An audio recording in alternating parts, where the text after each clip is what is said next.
Welcome to Real Estate Live, where your questions get answered. We get to the point with the hot topics that everyone is talking about twice a week. We go live at 9 a.m. Pacific time on YouTube and Facebook on Monday and Fridays. Today's hot topic is how likely are we to see a housing market crash in 2020? Questions that people keep asking include, why aren't home prices going down? Why isn't the housing market crashing just yet? And will the real estate market crash, and how will I know if and when it does?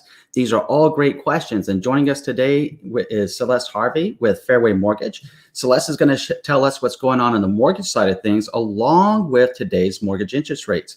And today's stream will be covering 5 core topics, and we'll be diving into a lot of details. One of those core topics is going to be the mortgage rates for today. The second one are going to be mortgage market updates. The third is going to be what's really going on with the housing market, and Celeste's tip of the day. And then we're going to dive right into the most fun part, which is the live viewer Q&A. I'm your host, Andrew Finney with King Realty Group in beautiful Las Vegas, Nevada. Quick reminder to ask a question, please use the chat. And if we miss your question, please post it in the comments below, and we'll do our best to get back and answer those questions for you. Now, let's introduce you to Celeste Harvey, and let's get after it. Hey, good morning, Celeste. Thank you for joining in. Good morning, Andrew. Thanks so much for having me back. And hello, all my YouTube friends. Happy Monday. You're always so positive, Mojo, and I love that. So why don't we go ahead and dive right in with our mortgage rate updates? Yeah, Andrew, if you could actually pull up that chart I sent over this morning, that would be super helpful. But while he's getting that going, today, bonds are up slightly, stocks are up slightly. The Fed is still purchasing mortgage-backed securities. I believe they purchased around $4.5 billion today. But I wanted to show you guys this chart because I wanted to show you kind of how bonds have been trading kind of sideways all throughout April, all throughout May, and now they're kind of getting squeezed. You'll see a little red line, that's the 25-day moving average. You'll also see a little black line underneath that. That's the 50-day moving average. And you'll see the bonds kind of getting trading and kind of getting squeezed. And you'll see the last little green box, the little green candlestick, that if that breaks above or below, that could cause a change in mortgage interest rates. So that's something that we're kind of monitoring right now. Will bonds break to the upside? Will they break to the downside? And that's, yep, Andrew's kind of highlighting that right there. And you can kind of see how they're getting squeezed in between those two lines. So, you know, as things happen, we'll go ahead and keep you guys updated. But as of now, it's safe to say that there hasn't been too much change in mortgage interest rates. What is the prevailing rate right now on average?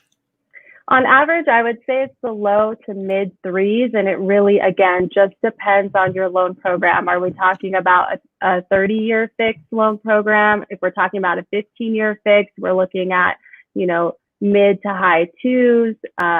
Depends on your credit score. It depends on your down payment or your loan to value. So there's a lot of different factors that can affect that interest rate. Okay, good stuff. And I appreciate that. So what are the mortgage market updates? What are you seeing right now? And what are you keeping track of? Because I know there's, again, a lot of activity taking place this week in the mortgage world. So in the mortgage world, this week is jobs week. So Wednesday, the ADP report comes out. Also Friday, the BLS report is coming out, and that's really going to show us where the unemployment rate was for May. But it's important to understand that in May, the data was pulled probably within the first week or two of May. So there's kind of a lag with this data, and you know, a lot of people have started to go back to work. So I really think that the numbers are going to be kind of high for May than what they actually really are in real time. Yeah, I'll be excited to see. And I know that you'll be joining us in about the job reports and giving us those updates. I know one of the things I keep asking and one of the things that I keep watching is specifically the unemployment rate, how many people have gone back to work, and what that report's going to show. And I think that come into July's report, or the end of June's report, essentially in July, we'll be looking at an entirely different landscape than even the one from May to now. So I'm excited to see what happens with that moving forward. And I know we'll keep our finger on the pulse of that moving forward. Now, I do think it's pretty important to start getting into like what are key metrics in real estate. And we're talking about 6 key metrics that we should watch to know about the state of the housing market.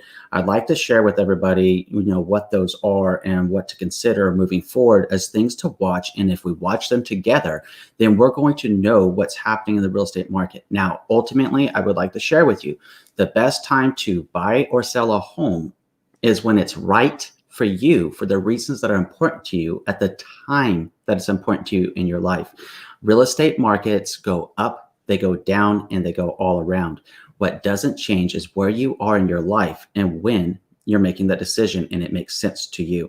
So I'd ask you to keep that in mind moving forward. And honestly, if you're not comfortable, then it's not the time for you. If you are comfortable and it does make sense, then now's an opportunity because we are at historic low interest rates. And some of the stuff we're going to be diving into is going to be all backed up with very factual data. And I'm going to make those links available in the description after this live stream concludes, so that you can also monitor it with us moving forward. So those 6 key metrics that we need to pay specific attention to in this COVID-19 type marketplace in 2020 lead in with number 1, the supply and demand. Number 2, where are the mortgage interest rates? Where have they been and where are they going? The third thing is the government action and what's the impact of the legislation that's been coming out. And the fourth thing is how many homes are in forbearance and what is the forbearance trend? The fifth thing is identifying how many homeowners have equity and by what percentage or what dollar volume that actually looks like, because that actually would be indicative of how many people would potentially be foreclosed upon if they didn't have equity, known as negative equity. But if they have positive equity, that's another story, because if they had to sell, they would just sell, right? But we'll talk about that more on in a little bit. And then the next step is obviously the unemployment rate. That is the most significant thing that I keep watching a lot. So why don't we dive into the supply and demand, and let's go ahead and get into it. Because let me get the screen up here, Celeste. There we go. So let me see if we can make this a little bit bigger. Is that more legible? Yes, I can. Perfect. I can see that. I'm blind. Perfect. Thanks, Celeste, for confirming. Okay, so when we're talking about the total amount of inventory, this is a report on Zillow research. And, love or hate Zillow, one thing that they do extremely well is research. They have all kinds of economists working for them. Now, they can go back all the way right now, and they're watching this as year-over-year return rates. And so when you see percentages of total amount of inventory, it's either telling you that the year-over-year for that specific month is either higher or lower from where it's been. So it starts in this case back from October 13, 2018, saying that year-over-year from October 2017, it was a 5.1% increase. So then you see this chart, and let's go ahead and speed it up and get to where we need to be. So you see this right here. As of July 7th, 2019, we kind of peaked in how much home activity was going on in the market in relation to the total amount of inventory from the previous year. The reason this is important, whenever I was sharing in the 2019 prediction video that we need to keep cognizant of what's going on in the market, and the market in real estate was going to see a balancing act, and it did, then we were also going to start seeing a dip as home prices keep rising up, because if people were sitting on their home, where are they going to go when they sell it, right? So they actually needed to have more of a sincerity to why they were selling it and what they were going to do. They needed more clarity.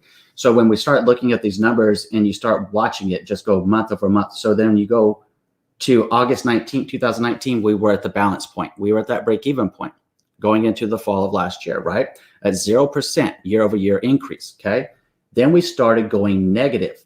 In other words, there were less homes coming on the market than the previous 12-month cycle from October 2018. This is extremely important when you're learning how to read the market with trends, indicators, and conditions, because you need to know what the supply looks like in relation to the demand and the activity that's in the market. As we all remember very well, 2019, there just weren't enough homes for home buyers. And we are still seeing that. And here we go. Keep trailing down. Now we're in January. So in January, we saw negative 5.2% activity in the real estate market. So in other words, there were 5.2% less homes available for sale in January 2020 than January 2019. Now, for those of you that may have watched my housing market predictions video for 2020, I release them on January 1st every year. You know that what I was sharing with everybody, the real housing crisis wasn't one of, oh my God, everything is just going to blow up and we're going to go into a recession. It was one of the housing crisis is a lack of affordable homes available for sale. And now you're starting to see, here we are in June 1st, and now you can actually see why I keep saying that. So from that time, we kept going negative. We kept going negative. Here's February. COVID was in the news. Let's go back in our brain. COVID was kind of like, hey, is it coming to the United States? Is it not coming to the United States? What's going to happen? Are we prepared? Oh my God, OMG, right? And we were all freaking out and people are running to the store, buying toilet paper and everything else they could, even though they weren't going to the bathroom necessarily more than they were previous, but they were freaking out because it made them feel good to buy some toilet paper, right? So then we see going into March.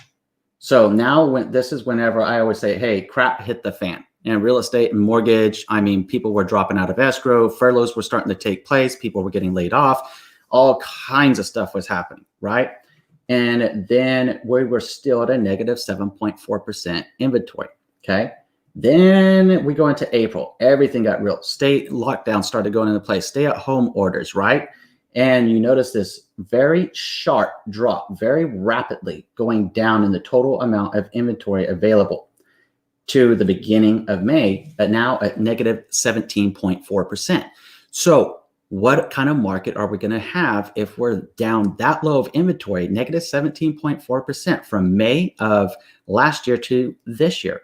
It's extremely important to take stock of because it would show us that we have a lot of buyer demand, and we'll be touching on that. And a lot of you contact me all the time in the comments or directly about the desire to buy a home.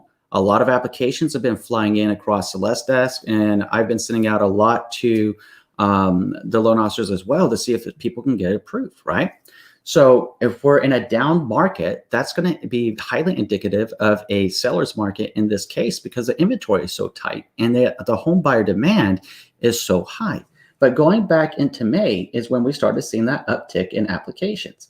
And yet here we are now, as close as we can get to today on June 1st in this, and we're down negative 19.8%. That's highly significant to the amount of home buyers that are trying to get into the real estate market to purchase their first home or their second home and, be able to move forward in life. And yet there's not that many homes available for sale. The other beautiful thing about this is understanding about pending sales. When people say, hey, there's going to be this glut of inventory that just hits the market, we're looking at factual data right now with beautiful graphs that we can actually just slide over and show you what's going on real time, year over year, since the end of October here. Right here in pending sales, we saw pending sales go down on March 22nd by almost 1%. And then we go all the way to the dip. This was very hard in real estate whenever we saw just essentially sellers stop putting their home on the market. A lot of them were taking their home off the market. A lot of buyers went into hiatus or couldn't get approved because they were furloughed, right? So what did the market do? How did it respond? Pending sales went down, okay? Home listings went down, which is the next graph below. Inventory went down, which is the graph above that we were talking about with what the real impact was that we were seeing in real estate and mortgage practices. So then from the low of a negative 38.3% on April 10th for the pending home sales volume, now we're starting to see us go back up again. And now we're at negative 11.6% year over year. So that's actually a massive gain by just over 20 percentage points of real estate activity starting to rebound and recover with buyer demand and buyers getting approved and getting back into the market. Pending sales, for reference, is when a seller agrees to accept an offer. So when they agree to accept an offer, what must we have? We must have a home that's available for sale, and we must have a ready, willing, and able and qualified buyer to make that purchase. So then when we talk about people talking about gluts of housing listings on the market, and I keep trying to share with everybody over these past several weeks or a couple of months here, that that's just not the case because of what we're seeing in real estate practice. Excuse me. It is that time of the year. Sorry, I had to get some water there. Anyways, we go back to March 24th, 2020, and we start seeing this dive again. New listings for sale on March 29th, down by almost 10%. Hit the absolute low, down almost 42% on April 12th. So does that look like to you that this was like a massive amount of listings coming on the market with no buyers, and oh my God, we're going back to a buyer's market very rapidly? Not at all. Almost 42% reduction in total listings that were on the market year over year. And going back to the first graph, we were already down nearly 17%. Bring it up to current, and we're at 27.6%. So we're starting to see listing activity go back up. So I think that's really important. Celeste, what are your thoughts? Well, Andrew, my thoughts are that, even though listings have gone down, we still have a demand. There's a huge demand. Why? Because we have low interest rates. If we look at the interest rates over time, and I think we do have a graph of this, correct, Andrew? I do. Let me go ahead and get it up for you. Yeah, so Andrew's going to get that graph up for us. And this basically just shows interest rates over a long period of time. I think that says 1972. It's the 50-year historic average. Yeah. So it's a 50-year historic average. And go ahead and tap on the peak of that graph, Andrew, and let's see what the interest rate was. 1981, the average interest rate for that time period was 18%. That's 18.63%. It's closer to 19%. So it's staggering. So closer to 19%. And that's just insane. Today we're talking about interest rates in the low to mid 3% range. So what this really means is that it's so much more affordable to purchase a home today than it was in, I think that was 1981. And this is bringing a lot of people, to the housing market. A lot of people are more interested in purchasing homes because of the low interest rates. So just because there's low inventory doesn't mean that there isn't still demand. There's a huge demand for home buyers right now. And right now, what I'm kind of seeing is, my home buyers going out and shopping for homes, and they're getting into multiple offer situations. And it is getting a little bit competitive right now in the housing market. That's a really good observation, Celeste, and it's important to take stock of when we say supply and demand, right? These are basic economic principles. When the supply is low, or it's tight, if you will, and home buyer demand or buyer demand in general is high, that's when you see the price of a good or service increase because there's not enough supply, okay? There's stronger buyer demand than there is supply. So when you understand and you take stock of that situation, and now we're talking about that good or that is a house, essentially, right? When we're talking about that good and we have tight supply, we have a lot more home buyers on this other side because we're already tight inventory. And that's why I'm sharing that with you and everybody, because it's important to take stock what incentivizes a home buyer to want to get in the market. One is their job security. One is the reason why they want to buy a home in the first place. Another one is the mortgage interest rates. When we compare where we're at on mortgage interest rates today to where we were going into the collapse, another thing that was very important to take stock of, let's rewind this and let's go back. When we go back over here, we can see that in 2008, the average 30-year fixed rate mortgage was 6.24%, right? And this is important to take stock of because here we are today, almost at 50% of that level. And that's why whenever you're hearing myself or you hear Celeste or other folks out there saying, hey, we're at historic low rates, it's no gibberish. It's the real deal. And this is what we're tracking to know this. And this is what we're sharing and being as transparent as possible about.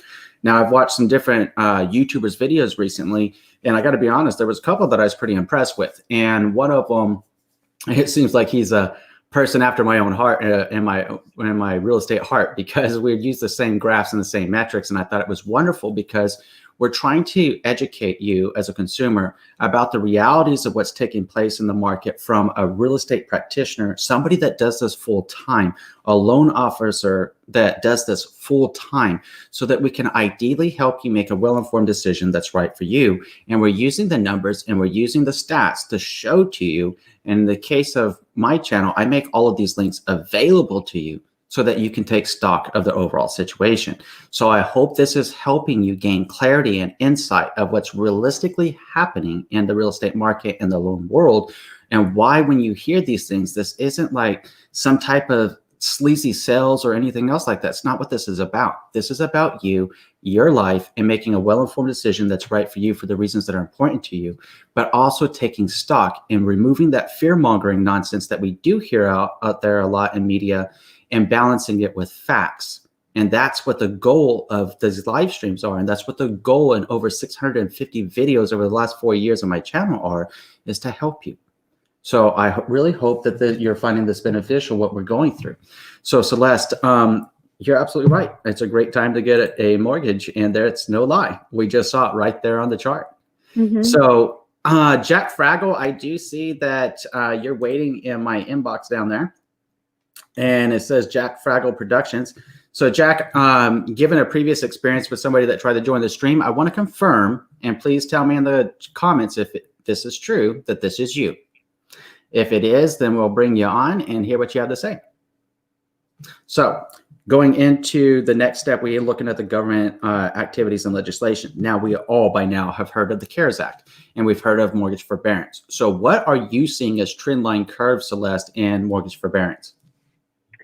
Well, Andrew, so, a lot of people are saying, hey, with all these homes going into forbearance, all these mortgage delinquencies, we're just going to see a flood of foreclosures. I do think we will see some foreclosures coming out of COVID, so post-COVID. But the important thing to remember right now is that even though the forbearance numbers are high, I think about 9% of homeowners have placed their mortgages into a forbearance program, that the CARES Act specifically states that mortgage servicers are supposed to work with the homeowners that are in forbearance. They're supposed to provide them with a variety of options. So whether that is paying upfront in a lump sum, paying back the money that you owe when your forbearance period ends, or maybe it's doing a loan modification, and that's something that the homeowner is going to work out with their mortgage servicer.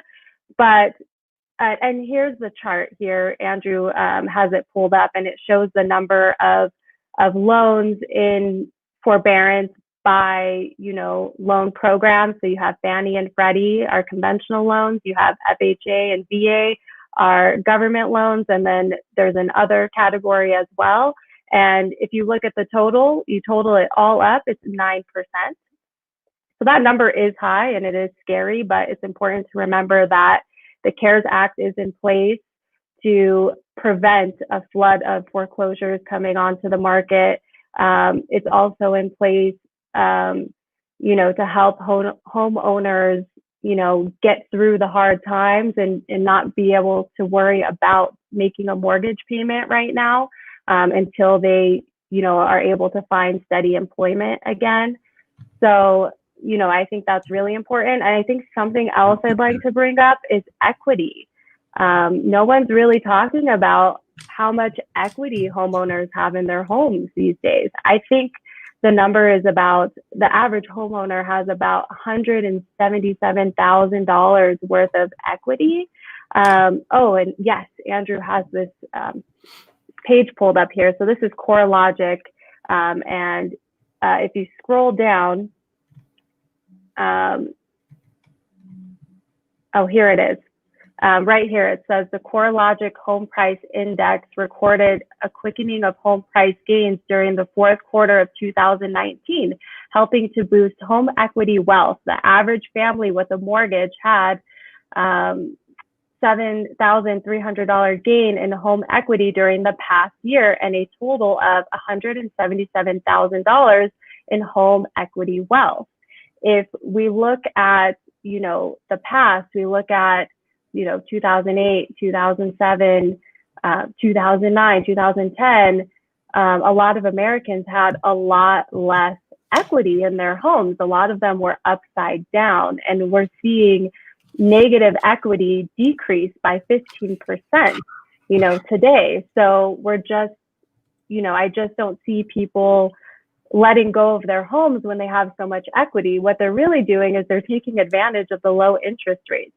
They're refinancing to a lower interest rate to reduce their mortgage payment. They're refinancing to take equity out of their home to pay off debt, to decrease their monthly debt, to provide themselves with a cushion to get through the hard times. So I think what we're seeing today is completely different than what we saw in 2008 and 2009 and 2010. People today have a lot more options.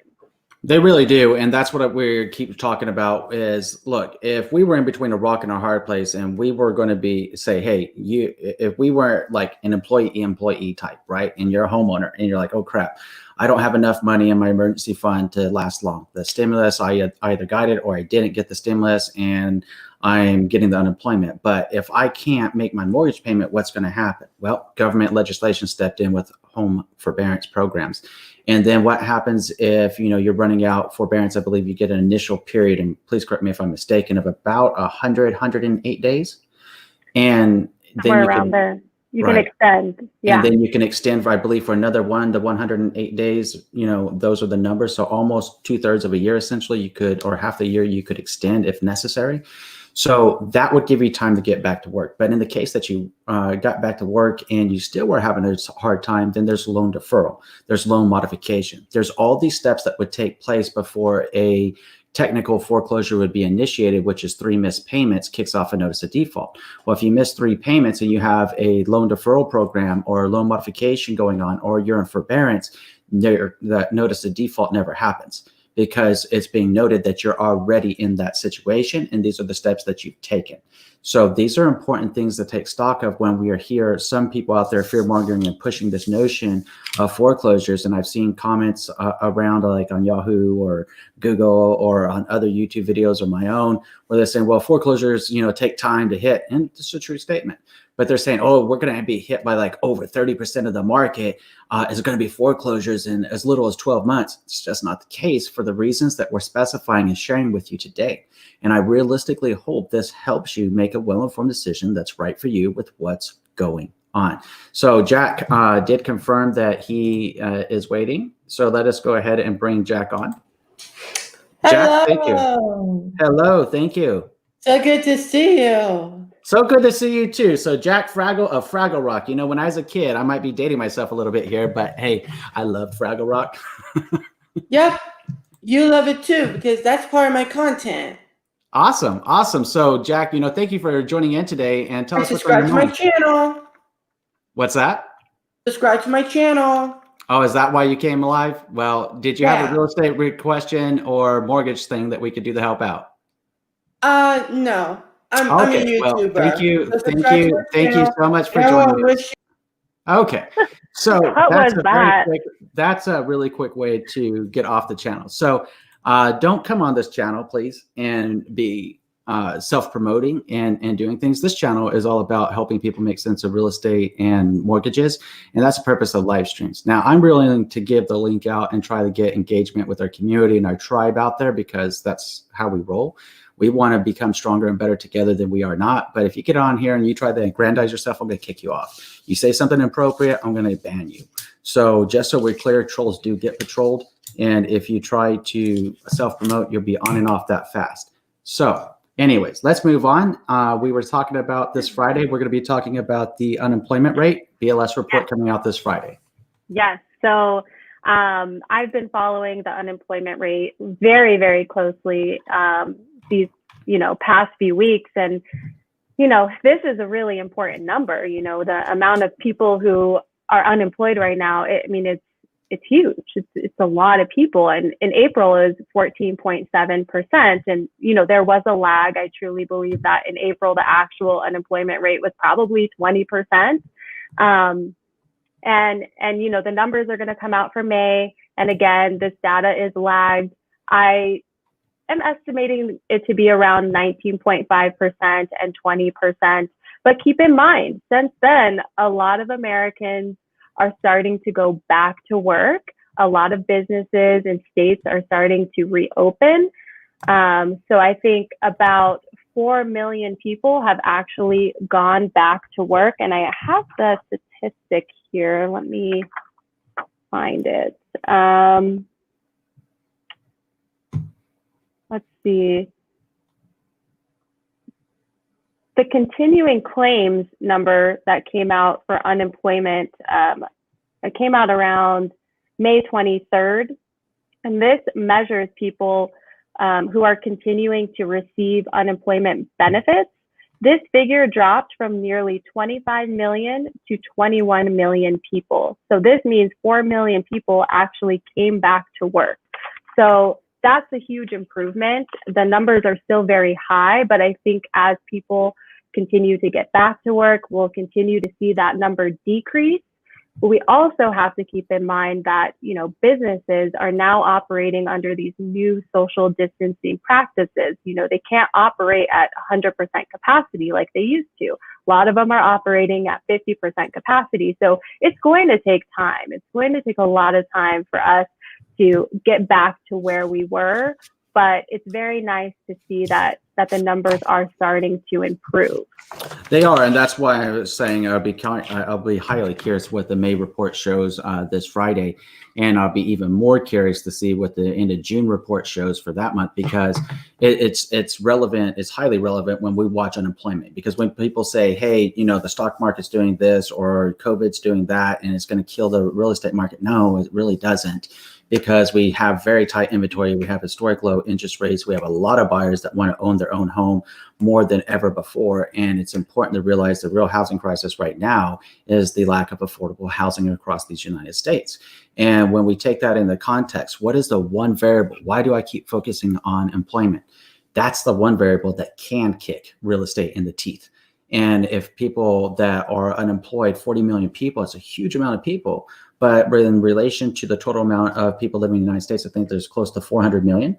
You're looking at 10% of the total amount of people in the United States. I believe the employment pool of that's roughly 200 million. Please correct me if I'm wrong. Hence how they come up with almost 20% of people being unemployed. Is roughly 200 million people are active workforce. Now, the real question, and it may sound controversial, it may be, but it's the truth. And when we talk about the truth, we got to get it and we got to be honest about it. How many of those people that were furloughed or on unemployment, how many of them were homeowners? How many of them were people that were looking to buy a home? We got to take stock of the type of jobs that were being affected. And that's one of those things I keep really wanting to drive down, nit and gritty. What was the per capita income for those specific positions? What type of positions were they?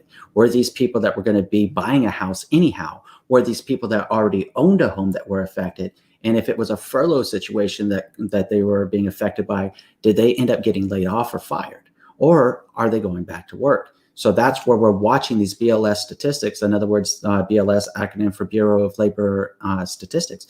Well, that's why we're watching them so closely, because we need to understand what the true net effect is. And if there's any economists that are watching, other real estate agents, there are any other specialties that know even more information about that, then hey, that's why we're here, and that's why we want to get this up and going.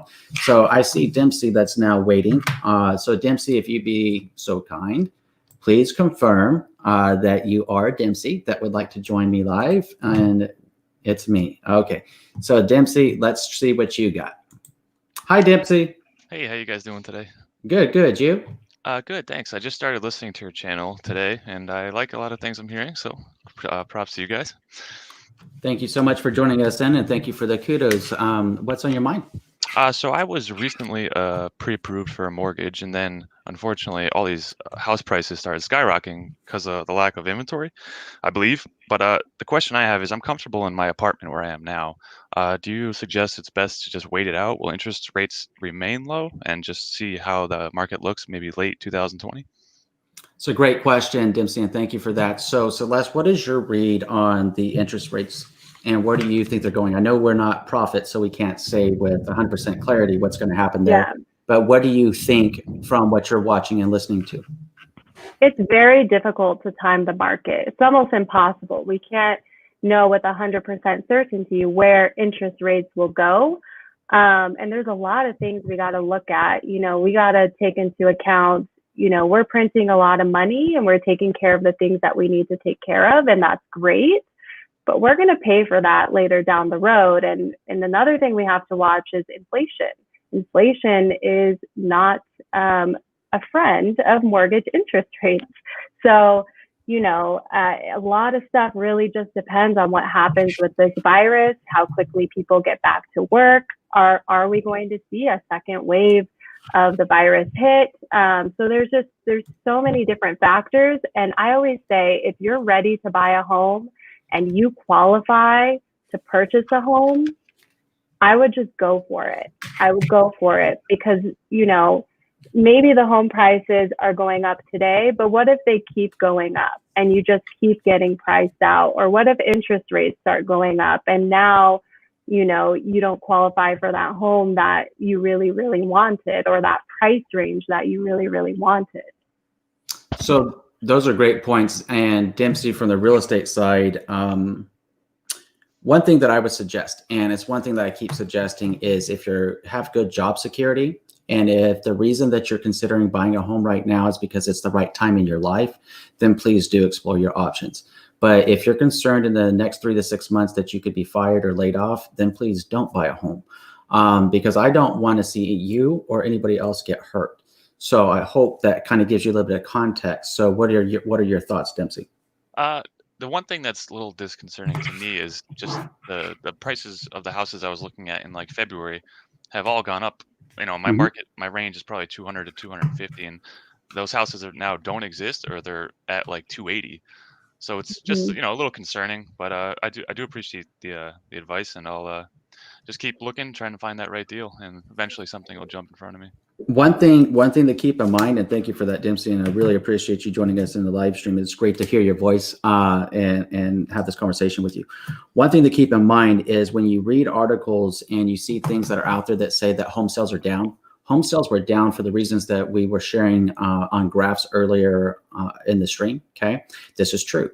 But home sales going down doesn't mean that home prices went down, because appreciation was actually occurring in the month of April, though everything else was down, because you were in tight inventory and there's buyers that are looking in the market. And it is disconcerting whenever you kind of feel like you're in between a rock and a hard place about the timing of your purchase. So one thing that I'd ask you to do, and the same thing I ask with the families that I work with here in Las Vegas, is to gain clarity on the reasons why you're buying a home, why it's important to you, and then write down the must-haves or what your thoughts are for your first home, so that you can make a well-informed decision at the time that's going to make sense for you. And just know that if you are in a position to move forward and you do have that job security, that you are at the historic low interest rates, which will increase your purchasing power by virtue of the interest rate being at the lowest point that it is. Because if the interest rate goes up 0.5% or 1% it will directly impact how much home you can get approved for. So I hope that's something that's helpful to you. Yes, pretty much sums up my question. I appreciate your time, guys. Absolutely. Thanks for joining in, Dempsey, and I wish you a beautiful week, my friend. Thanks. All right, bye.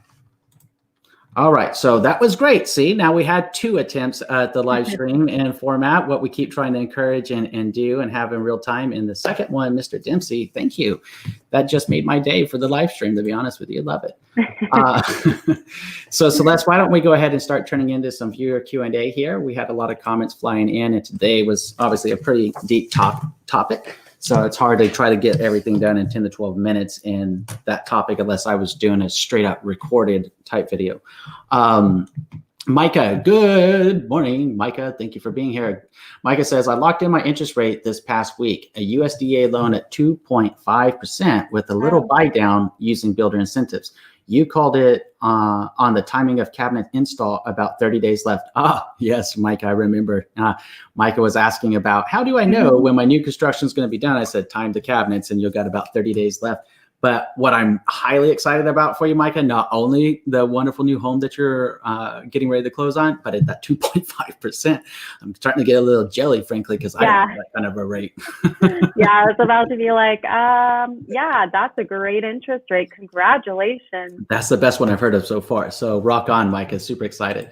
Drew's Enthused, thank you. Good morning. Thank you for joining us, my friend. It is always great to hear from you.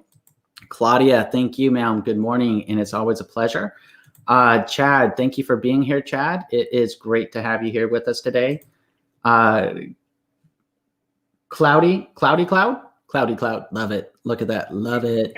Cloudy Cloud says, I just locked at 3.6 a few weeks ago for conventional. Great job. Still smoking low interest rate. We were going over the 50-year historic interest rate. That is an amazing rate. Good job. Darren Carter, thank you so much for joining in. Darren says, good morning. I hope you're safe. Chicago is a war zone right now. Just checking in with you.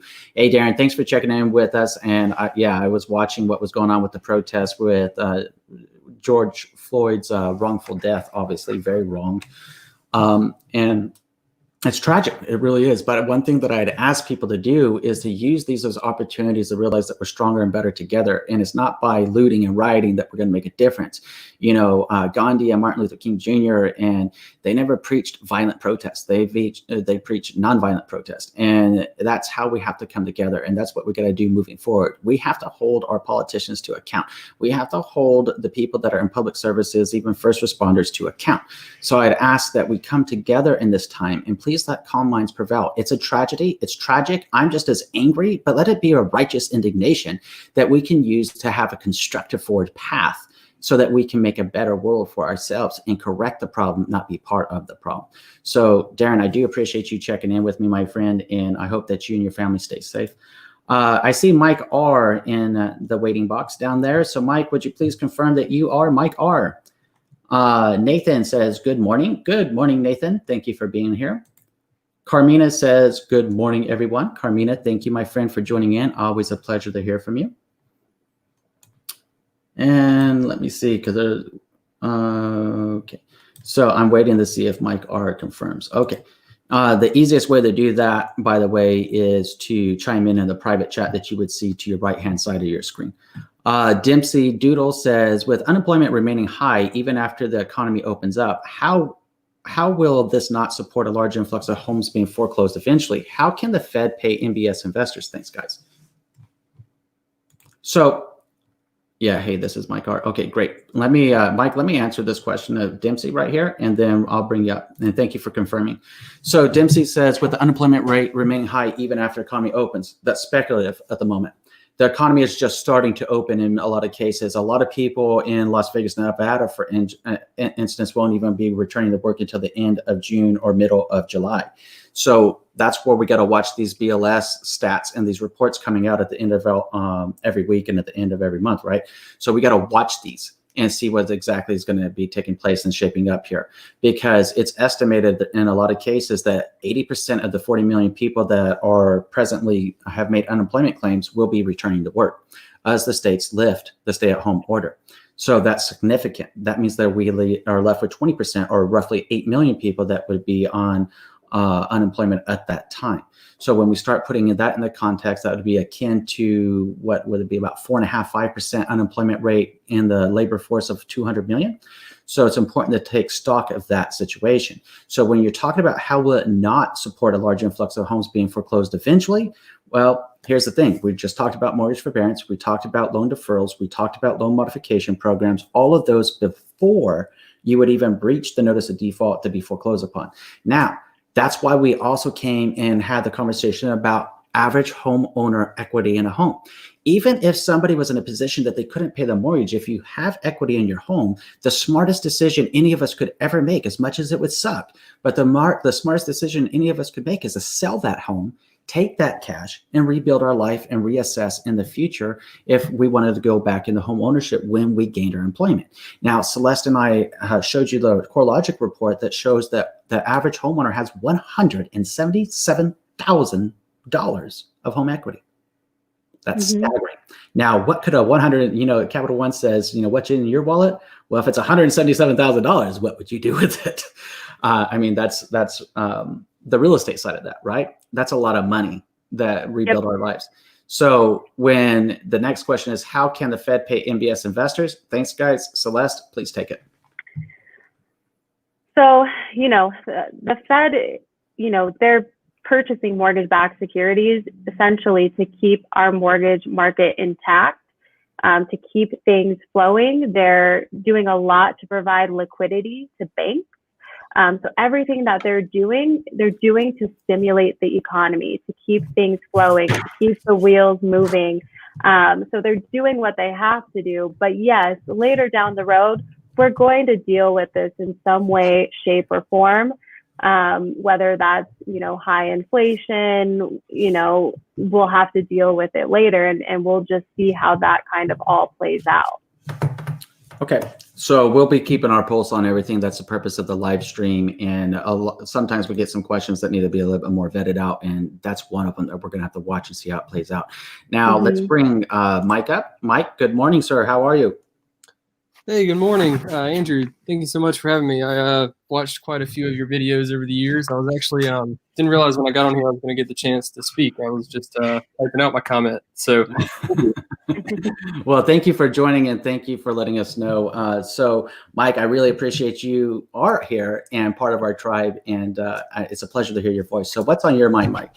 Yes, sir. So I just wanted to brag a little bit. I'm in this situation where I'm 24 years old, living with my girlfriend who is 23 years old. We rent a townhome here in Raleigh, North Carolina, and we've been in this townhome for a year, coming up in August. And I've had the dream the past 3-4 years to kind of save up and get a house as soon as possible. So been in the workforce a couple of years now, saved up.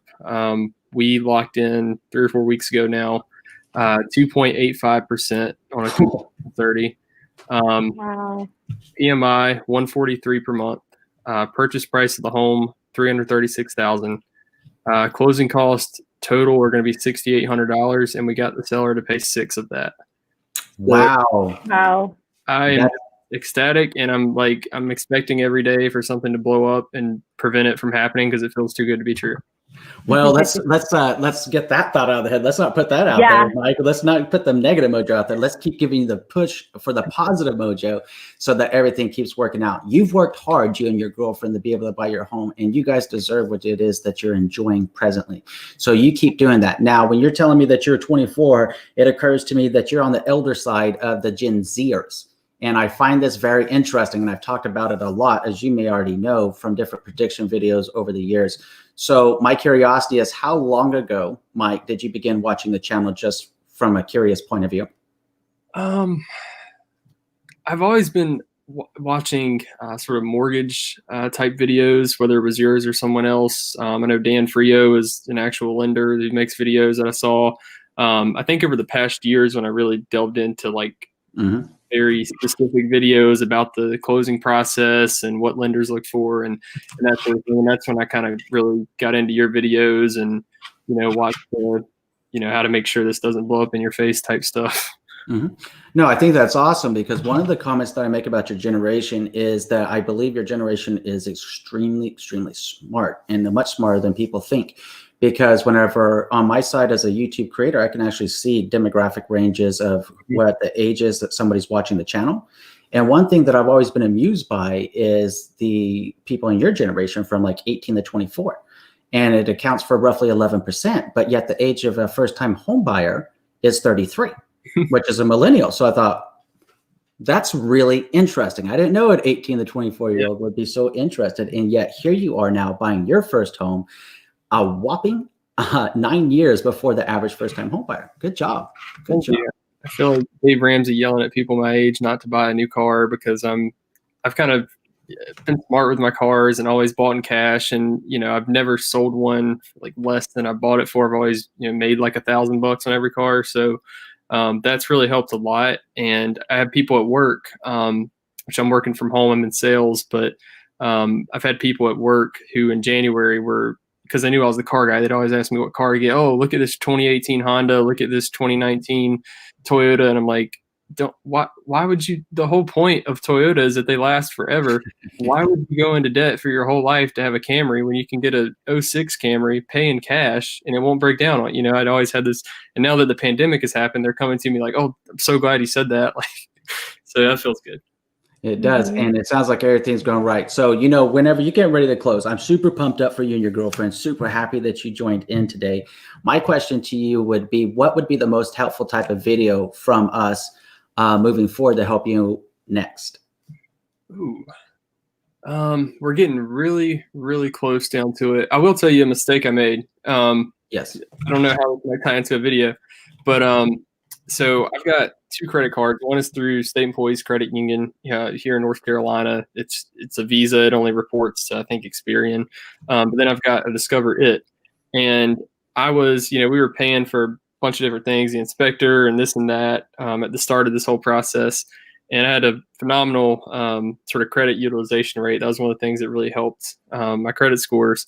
And I think I paid for one of the inspections. It was like $500 on the credit card, which thankfully I had like a $3K limit on that, so it didn't completely blow it up. But I was like, like the day after I realized that I hadn't put that on my debit, I put that on my Discover card, and I was kind of kicking myself. But I don't think it'll kill my my rate too much. No, I don't think that, a $500 inspection is going to hurt you. Your interest rate's already locked in, the credit report's already pooled. Yes, the lender will run a, pre-closing credit report, but generally they're really looking just for like a significant change in interest rate. They're looking for, did you make a large purchase? Did you buy a car? Do you all of a sudden have a $200 car payment, $500 car payment? As long as you don't do anything drastic, you're going to be fine. So obviously don't open up any new lines of credit, because then, the lender has to go through and verify what was opened, what was put on it. That could cause a delay in your closing. But I think just putting an inspection on one of your credit cards, it really shouldn't impact you too much. Awesome. Well, thank you guys so much. I really, really appreciate it. But yeah, definitely, just let your loan officer know that, what was done, and have the loan officer just double check with underwriting and stuff to prevent any issues down the road. Gotcha. Mike, thank you so much for joining us, my friend. It is great to hear from you. And I was jotting down some notes as you were talking, because yes, I do have some video ideas that I could do to help out with that situation. Likewise, I do have a home ownership playlist if you want to check that out next. And if there's anything we can do to help, just let me know. If you have any ideas, let me know. But I want you to know that I appreciate you, and that I am super excited for you and your girlfriend and your new home and the wonderful deal that you're getting. Thank you so much. Yeah, we put off buying the ring because I was like, big down payment. We can hit 5% down payment, or we can have a ring. We both agreed, this is a bigger thing to tie us together than a ring would be. Yep. Okay. I agree. Awesome, Mike. Thank you so much, my friend. If anything comes up, just let us know. And I'm sending you guys positive mojo for a wonderful week and an outstanding day. Thank you. Have a good one. You too, my friend. Bye. All right, good stuff. It is wonderful to have people. Yeah, don't you? I mean, that's why I keep making those links available. And today we've been blessed to have a couple of different people join us, that, like Mike and Dempsey, that were real. And that's really cool, and it's exciting. So I'd love to have much more of that. It's much more of an engaging show, in my opinion, when we have that commentary. So Mike and Dempsey, thank you so much for joining in. Let's go back into our comment section here. Let me go back to where we were. I lost my place a moment ago. So here we go. Kudzanaya Mugumba. I hope I say that correctly, my friend. And if I'm not, my apologies up front. Either way, thank you for being here. It says, hey, Andrew, I just locked in at 2.99%. Thanks for all the info on your channel. Question, can I move up a closing date if everything is complete? So number one, super excited for your new home. And wow, another very, very smoking low interest rate. Good timing on your behalf, my friend. Super stoked. And as far as moving up the closing date, if everything else is complete, that just really is going to depend. What you want to do is you want to get with your buyer agent, and you want to have them get with the listing agent and see if the seller's ready for that. And if the seller's ready for that and the lender's ready to go, and you've already cleared final underwriting and you're getting your clear to close, then absolutely, it's pretty simple to move things up. One of the properties that I'm closing for one of my sellers this week is that escrow has moved up like 2 weeks because the lender's ready to close and sellers are already moved out. So they're like, let's do it. So we'll be closing this week on that. That's just a case in point. Pretty simple stuff. Just ask your buyer agent to get with the listing agent and confirm that everybody's ready to close. And then you would just make it happen, my friend. But super excited for you and your new home. Nathan, thank you for being here. Nathan says, I definitely wish that builders focused on starter homes rather than the secondary home market. I guess people are demanding large homes, but that makes smaller homes expensive. You are so right. And that is something that builders are recognizing that they need to make more of. And that was part of what I was sharing in the 2020 predictions video. Now, part of that prediction video, of course, is what can't be predicted with like what I call acts of God, the unknown variable, essentially COVID-19. Now, that said, going into this year, the builders were already planning to divert some of the focus onto the homes that they've already been building and start making some of the more starter type homes or some of the more affordable housing. Now, here in Vegas market, we have seen some of these homes starting to go up. And to be honest, I get pretty excited whenever I chat with a first-time home buyer and they're like, hey, so Celeste said I was approved for like 230. What can I get? I was like, wow, the average sales price of a home in Las Vegas is $285,000 approximately, right? So the lower you go underneath that number, as you already know, Nathan, the more difficult it is to even find that home.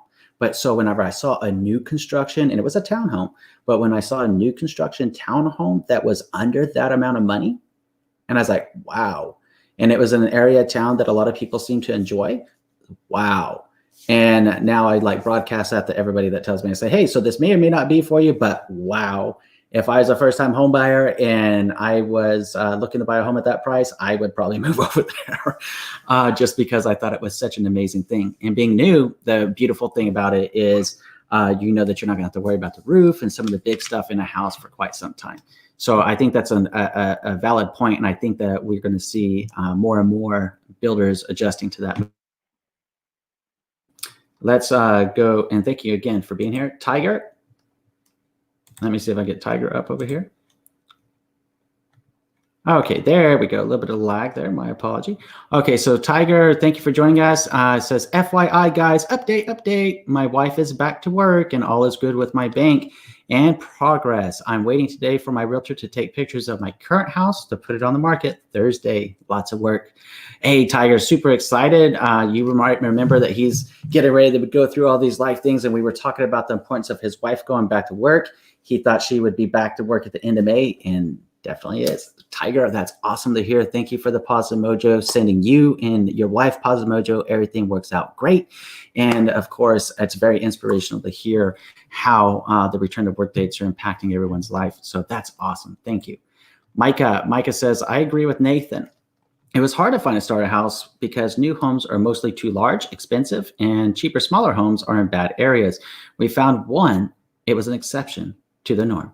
Well, we're glad that you were able to find one. And then Micah said, what I found for $200,000 was very far out into the country, which was a possible factor for the price and size we found from the builder. Closer to town, the builders are doing $270,000 plus for homes. That's a great point, Micah. When you look at area, I mean, it sounds cliche and it is cliche, but it's so true. Real estate is all about location, location, location. And to those that are willing to go a little bit of a longer commute or into a little bit of a different area that you're, as long as you're comfortable with it, right? Then yeah, you can score a little bit of a better price for the exact same builder for the exact same model. It fluctuates even inside Las Vegas Valley from, if you have like a new builder up in Northwest Las Vegas to down in maybe Henderson, that price can fluctuate as much as $100,000 higher in Henderson than maybe Northwest Las Vegas. It's just crazy that way. So location, location, location. Either way, glad to hear that it worked out for you. Fred, thank you for joining us, Fred. Fred says, if we are trying to purchase a home, should we be paying parent plus loan now that they were put in forbearance by the feds? Thanks. Well, the feds didn't put them in forbearance. They would have needed to apply for the forbearance. But if we are trying to purchase a home, should we be paying our parents plus loan? Okay, I'm not sure. Does that make any better sense to you? No, I'm having a hard time understanding what you're asking. Maybe either you're paying your parents' loan that was put into forbearance. That's almost what it sounds like too. But Fred, if you're still with us, would you please clarify so we can do a better job answering that question, please? Nicoletta! Oh my God, Nicoletta! I get so excited when I see Nicoletta's name. Nicoletta, thank you for joining us. Nicoletta says, thank you, Andrew and Celeste. Really good insights on the inventory and the trends in real estate market and interest rates. Absolutely, Nicoletta. Thank you for joining us, my friend. It is always great to hear from you, and I hope that you're enjoying a beautiful day. Stay safe out there, by the way. Laney says, hello, nice to see you all the times. Hey, Laney, thank you so much for joining in. It is nice to see you as well, and I appreciate you being here, my friend. Dempsey said, thanks for the times, guys. Absolutely, Dempsey, thank you so much. And Nisha says, hi there, I enjoy your channel. I have a question. My bank wants to waive the appraisal on my home. Is it smart to get an appraisal anyway? It's a great question. Thoughts, Celeste? So yeah, there is something called an appraisal waiver, and basically what that means is it generally happens on Fannie and Freddie loans, and Fannie and Freddie, they take a pool of data from all the homes being sold in your area, and what it means is that usually you have to put 20% down. That's usually how you get an appraisal waiver on a purchase. So you're already putting a lot down, and Fannie and Freddie kind of pulled the data from the area, and they are kind of saying, yes, that seems about right for, that purchase price seems about right for the homes in the area. But as a home buyer, you always have a right to order an appraisal. So if it's something that concerns you or something that worries you, you definitely have a right to order an appraisal. Absolutely, Anisha, and I second that. So if you, I would go ahead and get it done just to make sure that everything checks out on the pricing, and also get it with your loan officer hopefully today and have that conversation with the tips that Celeste just shared with us. Drew's enthused. Hey, thanks so much. Drew's is going back to what's going on right now, unfortunately, with all of the riots over George Floyd's wrongful death. And it is important to keep stock, Drews, and I'm absolutely right there with you, tracking 110. Keep the protesters and the rioters separate. You're absolutely right. The rioters are not what we need. We need to use this as an opportunity to come together and be stronger, better together than we are not. So let us make sure that we do that and focus on protesting is one thing, and it's protesting that is going to cause a change, and it's us coming together that's going to cause the change. But whenever you have violent riots and stuff, that just fuels the fire, and it fuels the flames of all the wrong things. So I think that's really sage wisdom there, Drews, and thank you for that, my friend. Chelsea, thank you so much for joining in. Chelsea says, thank you for your videos. We had to move fast in Reno due to a few houses on the market, but now are in contract. I locked in at 3.4%. Good job, Chelsea. Super excited for you, my friend. Whoop, whoop. Okay, let's go down. Okay. Kenyon, thank you so much for joining us today. Kenyon says, when they know your home for purchase, most don't worry with 5 to 3,000. Oh, okay. I see what Kenyon was doing. So previously when we were talking with, I believe we had Mike with us, and he was talking about the credit utilizations. I think that's a great point to bring up, and you're absolutely right, Kenyon. So thank you for chiming in the comments. It depends on how much he had on the card previously, because even though the limit is 3,000, if he had 2,000 on it and then added the 500, so it just really depends. And that's why I say always get with your loan officer, let them know what you're doing, let them know what cards you've used, because your loan officer will know your specific situation. They'll let you know if you're okay, if you're not okay. But assuming that is the situation, a $500 balance with a $3,000 limit, your utilization will be below 30%, so you should be fine. Awesome. And thank you for that, Celeste. And thank you, Kenyon. So, as we keep talking about, trying to do the best that we can to inspire everybody to live their best lives confidently, full of love, joy, and hope, right? I think it's really important to keep coming back to that, what I call the hashtag stronger and better together movement. Because as I'm going through these comments, looking for the different questions, and I clicked on Kenyon's thinking there was going to be a question in there, I realized that they're again sharing. And when I look through some of the comments that are coming in during the stream, it shows the fact of just how strong we are by coming together. Celeste and I are doing the best we can, but then I see each other, and where our tribe is taking care of our tribe and sharing their experiences. And we've had the pleasure of a couple of them joining us today on screen. I just want to say thank you from the bottom of my heart. It gives me tingles. I literally get tingles. This is what it's all about. We're stronger and better together. And I want to say thank you for being part of our tribe. And thank you for helping each other out in the comments as we're trying to get through as much as we can, and try to make this as impactful and powerful for you as possible. So thank you, guys.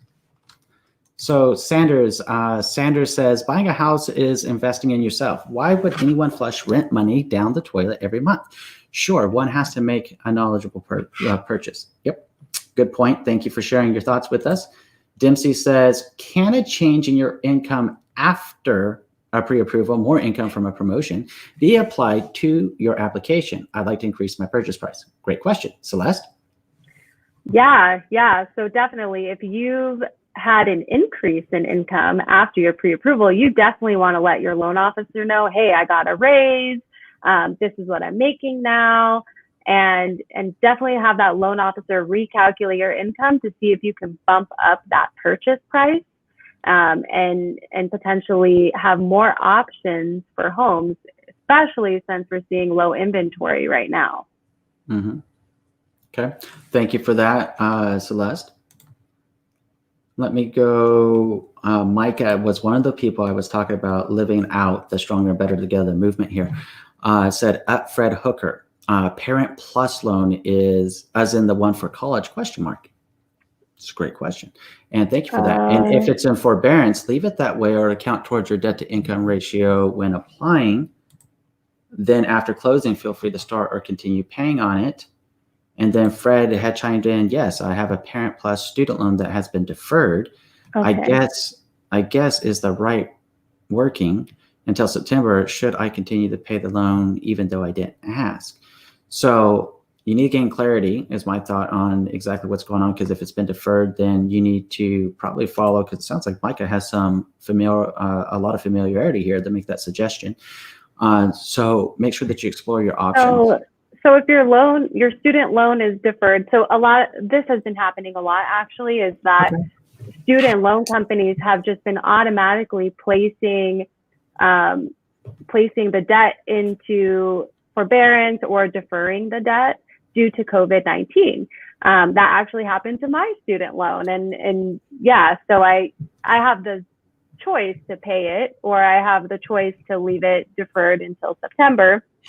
But if you're trying to qualify for a mortgage, just keep in mind when the mortgage lender runs your credit report, if a payment shows up on it, whether it's deferred and forbearance or whatever, we're going off of that payment for your debt to income ratio. If it shows up as a $0 payment, depending on the loan program, if it's VA, FHA, conventional, they all have different guidelines for what percentage of the balance they'll use to add in a payment into your debt to income ratio. So it's a really good idea to get with your loan officer, look at what's on the credit report, figure out what loan program you're doing, figure out what your debt to income ratio will be. But if the student loan is deferred, I haven't really seen that impact anyone for qualifying for a mortgage. Good stuff. Thank you for sharing that with us, Celeste. Jordan says, I'm living in Southern California. Housing market is very competitive. Should I be doing everything in my power to wait or just keep my eyes open for the right deal? I have several different thoughts for you, but let's try to keep it down to two. One is when you're talking about should I be doing everything in my power to wait, gain clarity and insight on the reasons why you're buying, please. Get clear on the reason why you want to buy a home. Because to that second part, when you say, or should I just keep my eyes open for the right deal? What happens if the right deal never happens? I'm pretty sure the right deal for me is that if I won like $1 billion from the lottery, I'm pretty sure I'm okay with that kind of a right deal. And I'm sure most of you would be too, right?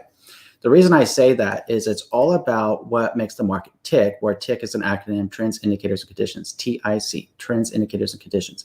What we've been going over in today's video about the housing market from the onset of the stream and showing all the different stats and what's happening in the market is showing you that in this time, we're really in a seller's market, even coming out of the COVID, or I mean, we're not out of COVID per se, but with people joining the workforce again, right? So for all the different reasons that exist and why foreclosure activity is not going to be that likely, or at least ways nearly as substantial as some people would speculate it to be, look, you got to really gain clarity and insight, because what happens, Jordan, if your future self a year from now looks back at this time in your life when you could have purchased and kicked your own butt because now the mortgage interest rate is a 4.5% as opposed to maybe a 3.3%. What happens if that same home appreciates 5% over the next period? So if you're looking at a $300,000 house, now that's 5% more expensive, which is now a $315,000 house. The question is, why are you buying and gaining clarity on it, and then making a decision that you're going to be comfortable with moving forward based upon the reasons that are important to you? So ultimately, whenever I see that, my friend, I see the need to gain clarity. into your motivations and what's most important to you. So please, take out a pen and paper, take out like a Word doc, type on it, and actually get clear. Why do I want to buy a home? How will this impact my life? And why is it the right time in my life to do it? The best person that knows those answers is you. Okay. Kukla, thank you so much for joining in. Kukla says, I paid off multiple credit cards, but they haven't been reported. Is it possible to get a better interest rate on a loan? Okay, so if you've paid off multiple credit cards and it hasn't been reported, that's because the credit bureaus, it takes time for them to update this information.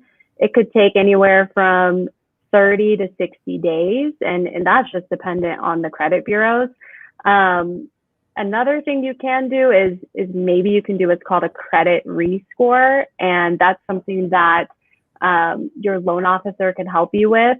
So basically, once the statements come out for the credit cards that you've paid down or paid off, showing the new balance. So for example, if you've paid off the card completely, your mortgage lender will require a statement showing the company letterhead, showing the account number, showing your full legal name, showing the balance of the debt. So if it's supposed to be $0, it needs to state $0. Once that statement comes out for all those cards, you can send those over to your mortgage loan officer, and they can send them in to the credit bureaus and get a rescore done for you. And that usually takes 3 to 5 business days.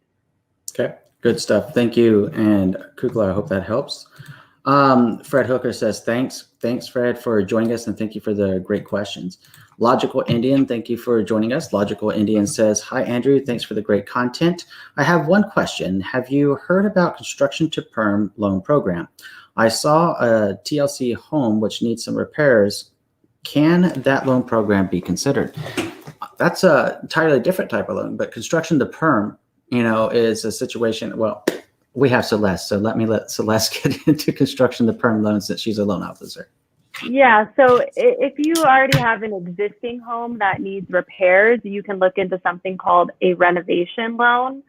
I do know that interest rates are typically a little bit higher on these loans, and it can be a little frustrating or difficult going through the actual loan process on a renovation loan, because most likely most mortgage lenders will require you to use a specific contractor to do the repairs, and so you lose a lot of control over the process. So you kind of got to get with your loan officer and look at the cost versus benefits to decide, if you wanted to do some type of renovation loan while purchasing a home. And that's something you got to see with your loan officer too. What kind of programs do they have available? We all have different types of programs, especially for those renovation loans. Good stuff, and thank you for that. So it's important to note with like construction to perm, you're essentially talking about a loan type that you're buying the dirt and building up the loan. So just to be clear on what that is and why we started going and why Celeste started going into the renovation loans, because it's called like an FHA 203K, I believe, conventional. Is it called a home style? I'm not too familiar with the renovation loans. A lot of lenders actually have specific departments within their companies that solely focus on the renovation loans because they are a little bit more tricky. So I typically will pass off a renovation loan to a specialist within my company. That makes sense, and I completely respect. That's the same as somebody contacts me about commercial real estate. Hey, you want residential real estate? I got you covered. Down from all kinds of different residential properties. The one that eludes me at the moment, and I know it's coming, is a high rise, because we don't have a lot of high rises. They're on the strip, but a lot of people in Vegas want to live in actually a single family home, townhome, condo. But the one thing that eludes me at the moment is a high rise and 175 career closings. And I'm like, I know I'm going to get me a high rise someday. So anyways, from the point of getting back to what you're asking here, Logical Indian, I hope what has been shared with you about the differences in between a construction to perm loan and also a renovation loan, I hope that's helpful. Best practice here is to simply get in touch with your loan officer, review those options with you, see what it looks like for you, and see what programs might be available to you underneath those guidelines. And they're probably going to want to know what's going on with that property. So have that property ready to go so they could take a look too. So thank you so much for the great question. Balwinator Oro Roro Roro. Love it. I love these tongue twisters. They're so much fun. I got the bow part down though. So bow, let's go with that one. I'm looking to buy a home this summer, but my husband wants to change his job. How long should he wait after buying a house before he changes his job? That's a great question. Celeste? So you're talking about him changing the job after you've purchased the home? I mean, after you've purchased the home, you can do whatever you want, but I would definitely make sure that if you are going to switch jobs, that your employment is going to be stable. You're going to be making the same income or more, just because we want to make sure that nothing affects your ability to repay the mortgage. We'd really hate to see you get in a situation where maybe something doesn't work out and you're in a tight spot and you're having a hard time making your mortgage payment. Good stuff. Thank you. And Val, I hope that's helpful to you. Definitely sounds like, hey, if he wants to change his job, wait until after you close, which sounds like what you want to do anyway. And then after you get the keys to your new home, what you guys choose to do in your life, it's back up to you. It's just a matter of getting qualified and getting your foot into the new home. So I think that's a great question. And I really appreciate you asking it, Val. Thank you for being here today.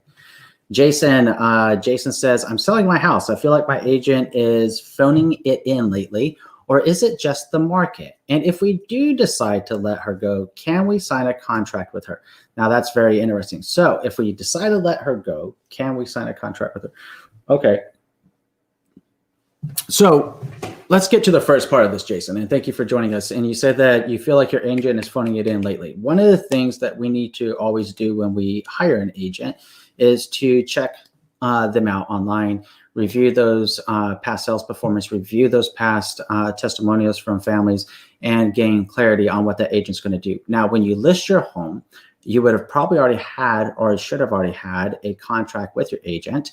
I know that I wouldn't represent a seller without a signed, sealed, and delivered exclusive right to sell, only with me contract. So that said, going into that meeting, I'll be going into another one of them this evening. When I go into those meetings, I'm coming up and I'm letting you know, hey, this is what it's going to take for your home to get ready to go on the market. This is called listing prep. These are the steps we need to take. And this is the marketing plan of action. Now, with this marketing plan of action, this is what it looks like. We get your home ready to go. We get our ducks in a row, and then we hit the market in once everything is just right.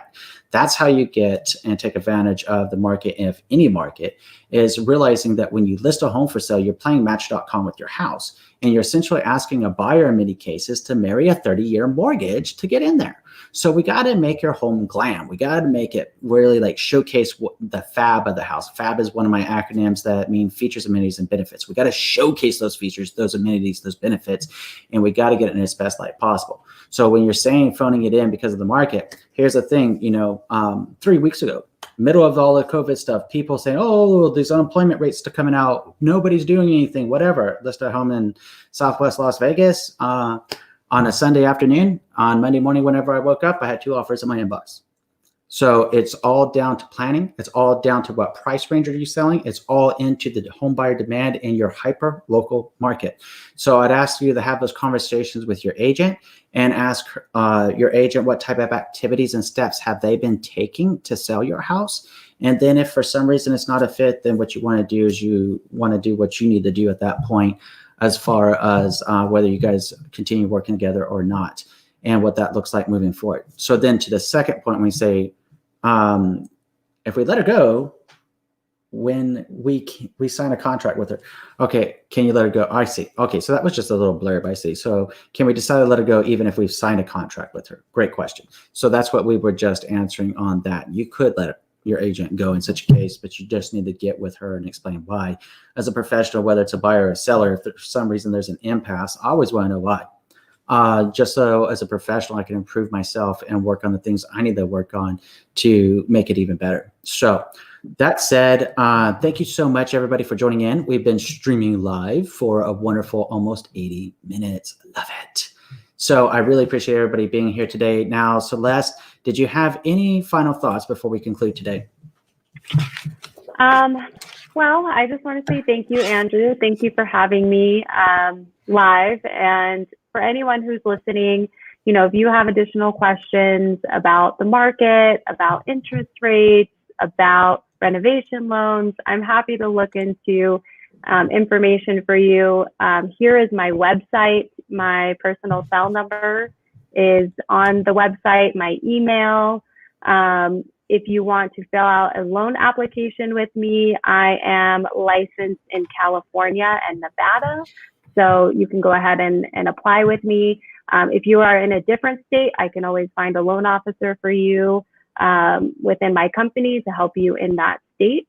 So don't hesitate to reach out. I hope you guys all stay safe and healthy.